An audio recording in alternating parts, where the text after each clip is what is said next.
9 heures de délibération et un verdict particulièrement lourd. Simone Gbagbo a donc été condamnée cette nuit à 20 ans de prison. C'est bien plus que ce qu'avait réclamé l'accusation. Les parties civiles se sont félicités que justice soit enfin rendue.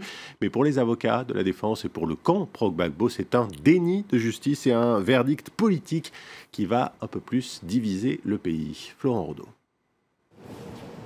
Installée dans le box des accusés, la dame de fer ivoirienne ne s'attendait sûrement pas à un tel verdict. 20 ans d'emprisonnement, alors que le parquet général n'en avait requis que la moitié. Attentat contre l'autorité de l'État, participation à un mouvement insurrectionnel et trouble à l'ordre public. Après 9 heures de délibération, la Cour a estimé que Simone Gbagbo a joué un rôle actif dans les violences qui ont suivi l'élection présidentielle de 2010. L'avocat de l'ancienne première dame dénonce une décision politique. Ça a été fait à la tête du client. C'est une loterie, on a distribué des peines. Nous ne pouvons pas concevoir qu'en l'état actuel du droit, on puisse agir ainsi.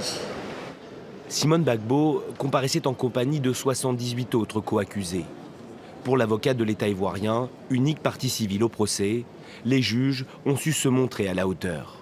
C'est un verdict qui nous satisfait parce qu'aujourd'hui, nous pensons que les victimes seront satisfaites de voir qu'on a réglé un problème de l'impunité en Côte d'Ivoire. Parce que Mme Gbagbo, quand même, a été l'auteur intellectuel de beaucoup d'exactions commises en Côte d'Ivoire. L'avocat de Simone Gbagbo a indiqué à l'issue du verdict qu'elle allait se pourvoir en cassation. Les juges ivoiriens se sont déclarés compétents pour juger l'ancienne première dame, pourtant réclamée par la Cour pénale internationale pour les mêmes faits. La CPI, qui sera chargée de juger son mari à partir du 7 juillet prochain pour crime contre l'humanité.